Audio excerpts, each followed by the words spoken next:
oftentimes in the space of equity, diversity, and inclusion, we are constantly thinking about all the things that make us different, all the things that divide us. But the way that we think about this at first is, well, what can we talk about? What can we amplify that will unite us? And if we focus on what will unite us over the differences that can cause challenges, then we're one step in the right direction. Hi everyone, welcome back to the All Inclusive podcast. On today's episode, I'm joined by Dr. Janell Catlin, Vice President of Equity, Diversity and Inclusion at the global STEM nonprofit FIRST.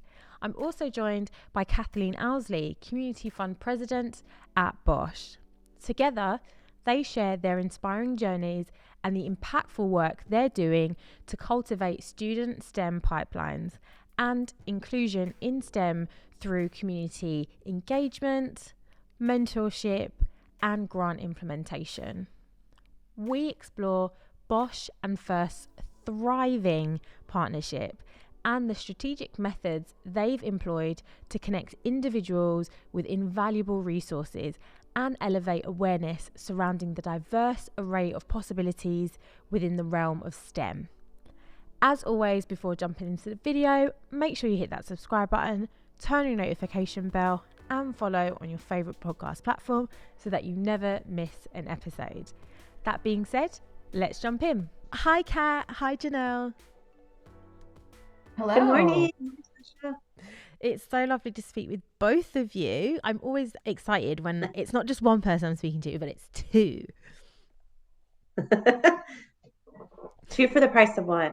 Yeah. So let's kick things off. Can you both tell our listeners a little bit about your backgrounds and your journeys to your current roles at FIRST and of Bosch? Fantastic. Well, thanks so much, Natasha. I'm super excited to be here. I know Kat is super excited to be here. A little bit about myself and my journey to FIRST. My background is as a research scientist.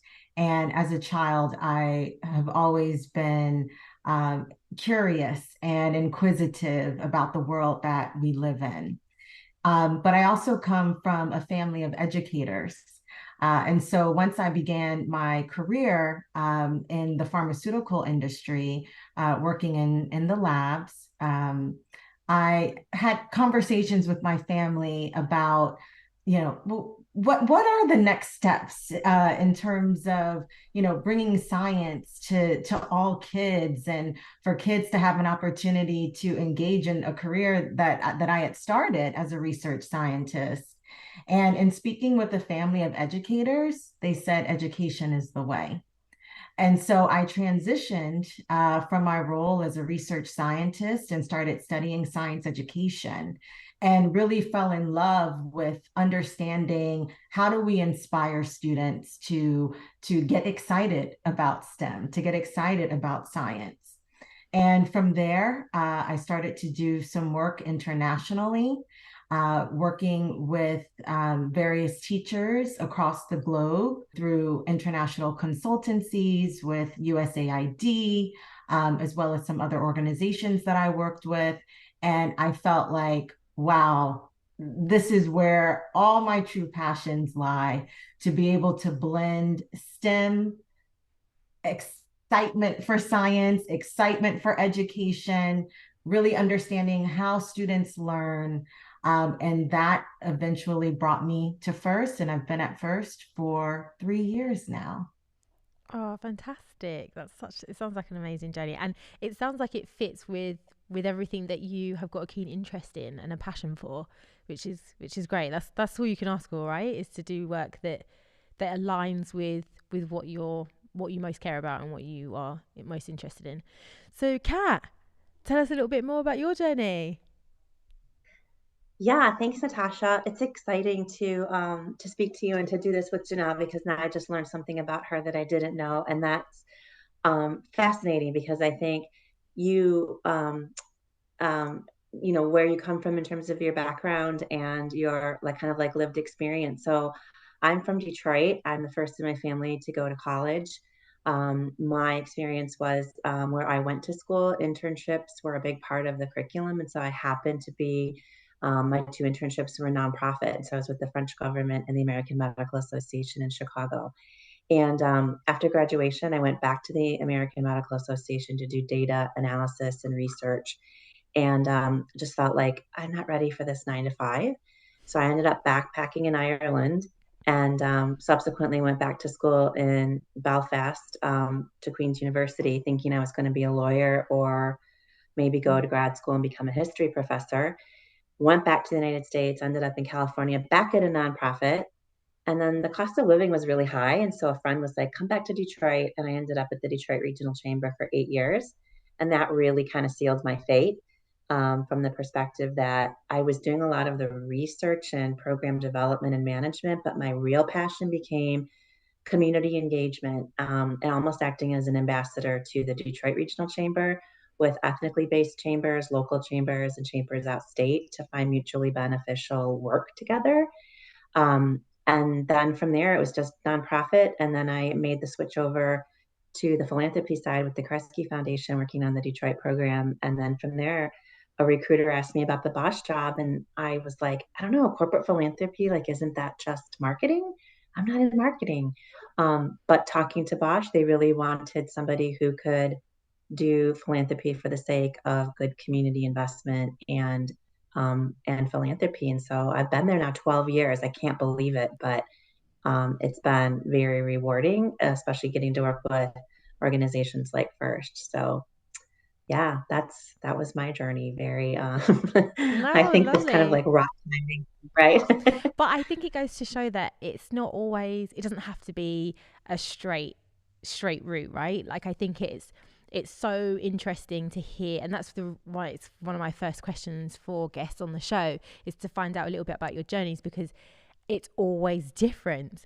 Everyone always has a different journey, and different reasons why. And as you said at the beginning, Kat, is that I think it's quite unique. Like everyone's experience and their background plays a unique role into how they do this work now. So Mhm. it's great to hear both of your journeys. So I think the burning question for me is, how did this partnership happen? I came into Bosch to be the first head of the foundation, but the relationship preceded me and the foundation. So, from my understanding, it was really a connection with our head of HR for North America, identifying FIRST as just the bar. They set the bar in terms of experiential learning, connecting industry by mentors with the program, had all the levels, right, K through 12. And so when I came in, it was a known fact, like this would be something that I would take into the foundation with me. Janelle, is that your understanding of the background? Yeah, so we at First are a global robotics community. We serve over 600,000 students, nearly 300,000 volunteers, in over 100 countries. And our work and our mission is really grounded in creating, just as Kat stated, these mentor-based programs for students to learn how to engage in STEM and to have access to robotics, and build their STEM skills, but also to build their social skills, life skills, collaboration skills. And so Bosch is one of our strategic partners, because certainly we at First are a nonprofit. And so in order to have that support to make it happen, we are just so grateful for our partnership with Bosch. And also because it allows us to have a connection where our students can also think about their next steps once they become First alumni. Oh, lovely. So, talking about STEM and STEM workforce, why do you think it's so important to have people from different backgrounds? So I'll share from the first perspective. Certainly, when we think about the world that we live in, the challenging global problems that we have, we know that when we have diverse thought, diverse minds, diverse experiences, at the table coming together to think about a solution, we're able to create a better solution. And so for us at First, that's why diversity is so key. And so I'll just turn it over to Kat to build upon that as that connects to Bosch.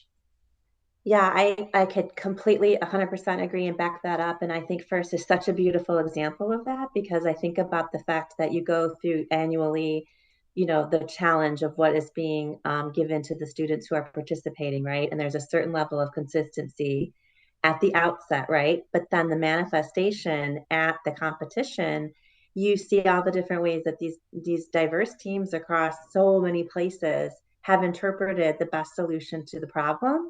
I think that is like the perfect example of what we're talking about, that then perhaps, and there might be data on this, Janell, I don't know, but there's probably some truth to the fact that there's a bit of the pieces of everyone's contribution that makes really what would have been the ultimate solution to the challenge of that year, right? So I just find it fascinating, because I always can't wait to hear what is at the annual challenge through First, because then how will all of these students interpret the problem solving?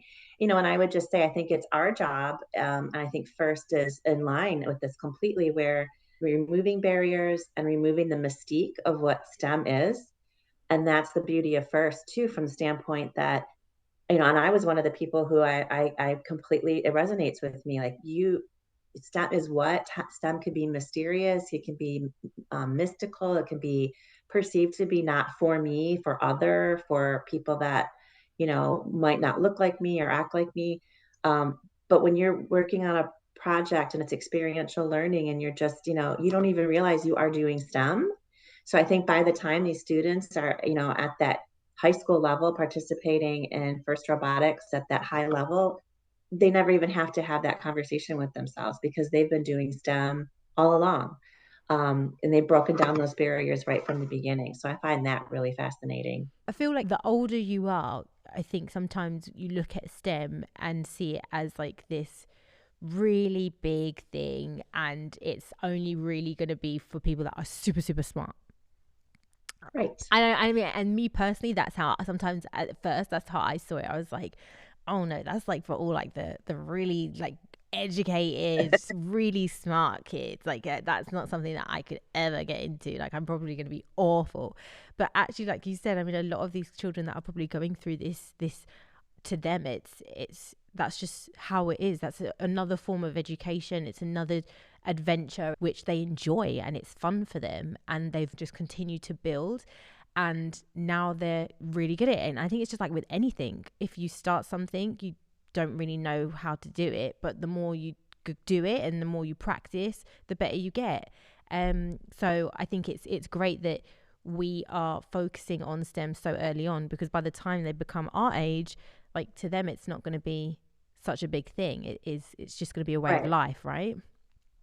Absolutely. Yeah. And I would just build upon what Kat and what you've just said, Natasha. And First, students have the space to quote unquote fail safely, right? To explore, to experience, and being able to create that growth mindset, which is so important, especially in those seminal years as students are developing and they're discovering themselves and able to have positive self-talk around who they are as individuals and what they can do in STEM, in science and mathematics.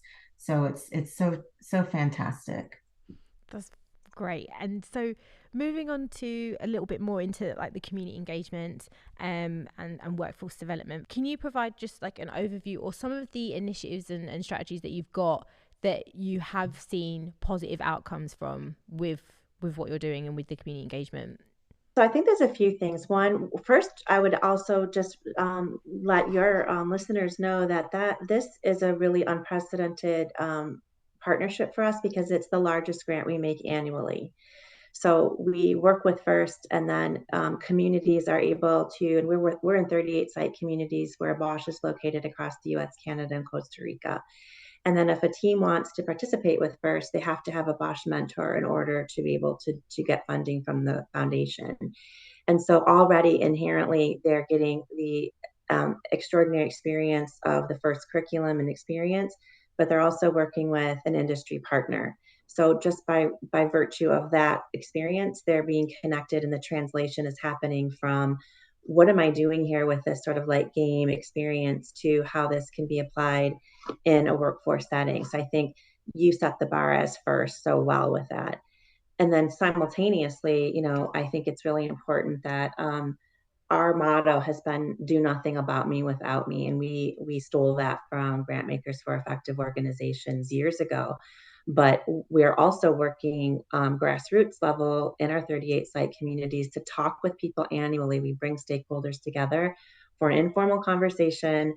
I love that. I was going to bring that up to Janell about the safe place to fail, the safe place to speak, just to hear like, hey, what's happening? Where are your pain points in the areas of what we fund, which would be STEM, environmental sustainability, and environmental education? And then where do you want to see yourself going? And now we found that over all these years that have passed, the conversation in some instances in these communities is just as important as the funding. But then I think the other piece is really illuminating those pathways, right? So here's the educational pathway, and FIRST is another great example because you can do it from early ages through high school. And then what does that look like? And being able to literally show, mapping out for parents, students, and educators, what comes next? Like, how do I apply this then in the real world?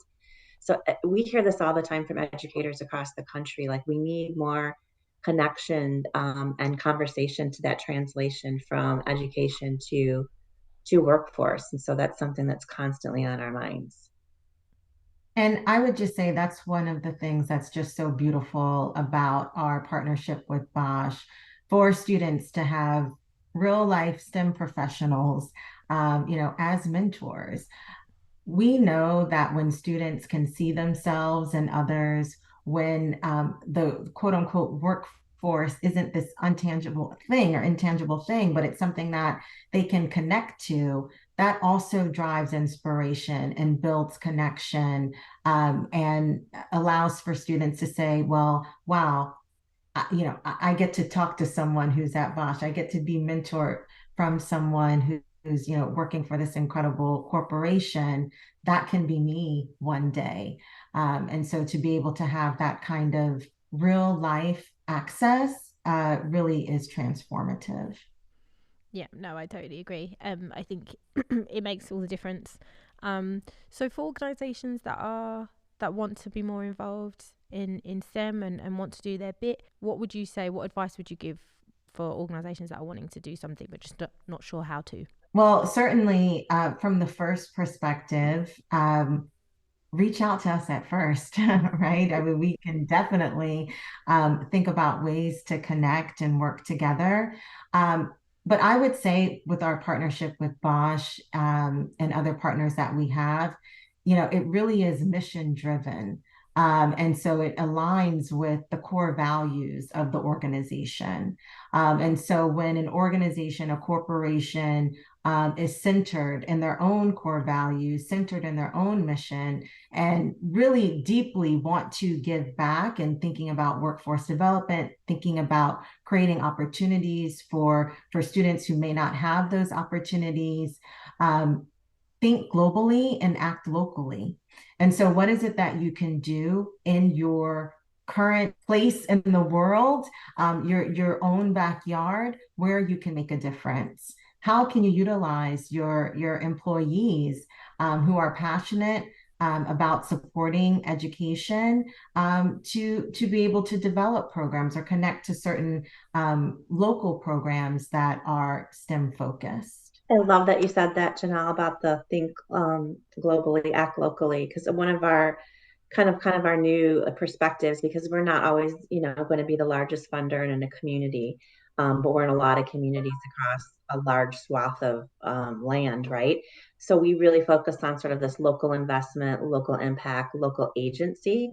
And what we're trying to do for students is to feel like they do have agency within their own community to make change, to be involved, to feel like they have some ownership over themselves and the health of their community. So I think, maybe starting small, could be a great way to dip your toe in the water if you're thinking about some type of involvement. Obviously programs like FIRST, it makes it very easy because they are so experienced in this already. I think the other piece too is to decide too, is it volunteerism and just deploying, and empowering employees to get out and to volunteer.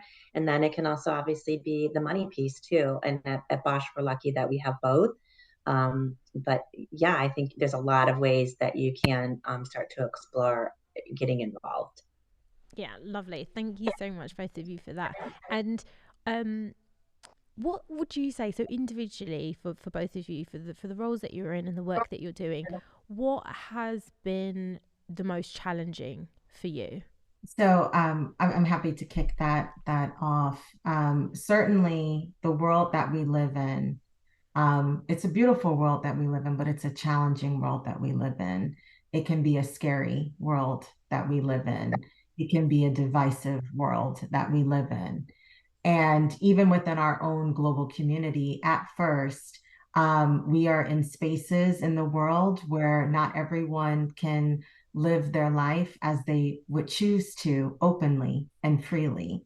And so, certainly, when we think about things from an equity, diversity, and inclusion lens, one of the biggest challenges that we've had, or just in general in the ED&I space, is how do we create a space for everyone to be seen and welcome and heard and have a sense of belonging when there's so many differences uh, where we live. And so that has been and will continue to be a challenge. I mean, as long as we have humans on this earth, we will have challenges in equity, diversity, and inclusion. But one of the things that we try to do to solve that is to say, okay, yes, we are all coming from different parts of the world. We are all coming from different backgrounds, different cultures, different ways of life, different religions, et cetera, languages. I could go on and on. But what centers us is our passion around STEM. What centers us is the robot. What centers us is that we are focused on global solutions. And so oftentimes in the space of equity, diversity, and inclusion, we are constantly thinking about all the things that make us different, all the things that divide us. But the way that we think about this at first is, well, what can we talk about? What can we amplify that will unite us? And if we focus on what will unite us over the differences that can cause challenges, then we're one step in the right direction. Oh, that's fantastic, Janelle. I love that. I think, yeah, I don't even have words because I just feel like that was just, yeah, it's fantastic. Yeah, I would probably say, you know, what keeps me up at night is, the access, right? That making sure that everybody's included. For us at Bosch, we talk about diversity, inclusion, equity, but we also say the A because access is sort of like this guiding kind of like star for us. If an organization comes to us and says we have this really incredible program where you could put Bosch's name on it and it's these elite students 4.0, they're going to be stars, or all our students are struggling with basic math, we're going with the latter. And that's the beauty of doing what I do at Bosch because they allow us to do that. Like we need everybody to have, strong basics in order to be successful. We got to bring everybody up. And so how we continue to do that. And I would just say, from I was listening to the episode that you did, Natasha, with Jason Thompson. He wrote the book on was it Diversity Inclusion Matters? Yeah. And I was nodding my head in violent agreement as he was speaking to you because he was talking about which exhausts me too, this idea of just diversity and inclusion as a theory, like put it into action. And even if it's not perfect, act, right? So for us, that's about like accessibility, thinking about reaching out to underserved communities, getting kids engaged who might not otherwise have the opportunity. What are the barriers that will allow them to be, part of something like FIRST? But it's never perfect. And so that's what keeps me going. It energizes me and scares me and all the good things because it's just a practice and it's continually evolving. But there's a certain subjectivity to the work as well. And so making sure always this like continuing improvement process, double checking ourselves. The other thing I would say too for listeners who might be on the grant making side as well is we think about too, even just the experience of applying for a grant and the diversity, equity, and inclusion issues with that. We don't want you to have to be a professional grant writer to apply with us. That is already an equity barrier right there. So making it accessible, being able to be accessible both as a program officer, as a foundation, to work with people so that the experience isn't burdensome, because we find that a lot of the communities that need the money and the experience the most can't even lift their head up to look at things like the Bosch Community Fund and FIRST. So that is where we really think about that a lot. Like, how do we help people who do not have the bandwidth? And especially, I think in 2023, that's been a huge issue, talking to students, parents, educators, that bandwidth is just really tight. So when someone can come in and help and provide a program like FIRST, but how do we help them get to that point too is something that keeps me up at Yeah, night, I frankly. think, I think with from the cultural background that I'm from, so I'm Caribbean, and I've always grown up thinking that, or my parents and my grandparents, it's like put your head down, work really hard. It's this like survival mode, right? Like there's no room for dreaming. There's no room for like pursuing like your fantasy role. Like no. You just need to make sure that you've got a good job. It's like a respectable job. It's earning you a good wage. Like those are the main criterias that you need to meet in life. Once you're there, okay, great, fantastic, keep working hard, and then your good work, someone will pat you on the shoulder. And I think that even when you are in it and you're struggling, and even if then you've got barriers and you're struggling to even get to a standard level where you feel that you're comfortable in your living space, to even think about reaching out for help, like where would I even start? Like it's another, that's time, that's I have to take time out to look for help, right? So I totally understand that kind of that bandwidth issue is trying to connect people to the resources and to FIRST, to let them know about it, to help them get there. It's fantastic that you guys are aware of that, and it's something that you're working on. So in knowing that, what have you found to be quite effective in order to kind of bridge that gap? Well, I can speak from the first lens, or Kat, did you want to take that? I'm sorry. No, go for it. In terms of the first lens, because with our supporters, we are able to provide mini grants, for example, to local organizations who want to run FIRST programs. It's our STEM Equity Community Innovation Grant. And in order for folks to be able to have the time, to have the space, just as Kat mentioned, we provide opportunities for folks to understand this is the process. We hold a webinar. We explain, what we're looking for in the proposal. If folks have challenges with proposal writing, then we offer resources to say, oh, okay, this is one way that you can see how a proposal can be written. And so that's just one example. I would also say, and Natasha, you mentioned this key term, awareness. Awareness is so important. Because before we even get to the stage of folks being able to, for example, apply for a STEM Equity Community Innovation Grant, it's how do we ensure that communities are aware about FIRST, about the program. So one way to even break down barriers is to have the opportunity to engage. And one cannot have the opportunity to engage if one doesn't know about the opportunity. And so one of the things that we've done through our work, obviously with Bosch, other mission-driven organizations, is to reach out directly to communities to share what FIRST is, what the opportunities can be, how the opportunity can be beneficial to one's child. So just even a focus on family engagement. Uh, and that's the first step. right? Because if one doesn't know that an opportunity is available to them, then they won't have the chance to participate. So I've thoroughly enjoyed this conversation with both of you today. It's been really enlightening. I love everything that you're doing. I think it's so important. I want more organisations to do the same as Bosch, and more organisations and more people like you. We need them at First. So look into the future.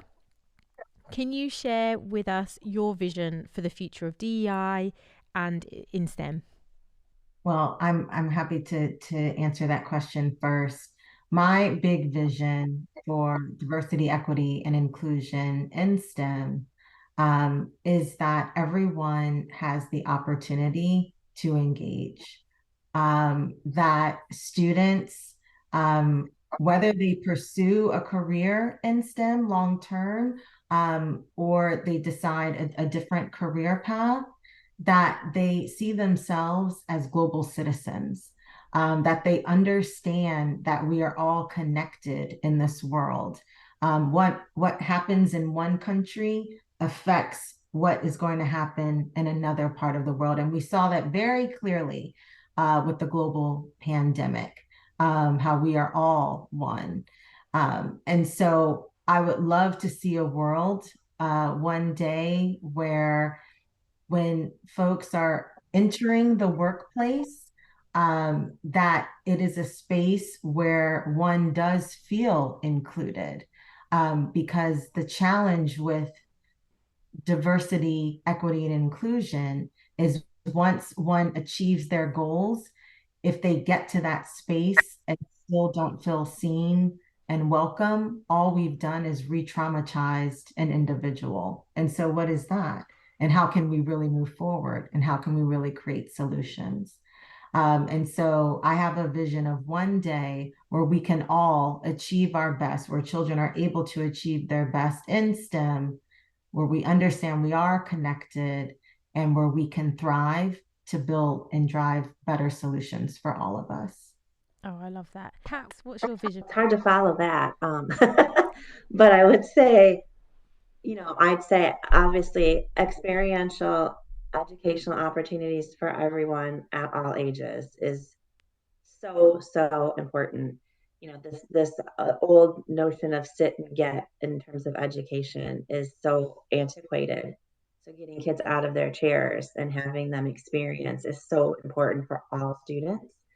I think it builds so much confidence, and um, that is just like, first of all and foremost, I think my first piece. But I think I would also say too, just from my experience as well, just even working in terms of like education reform issues, just making sure that we're putting students at the center.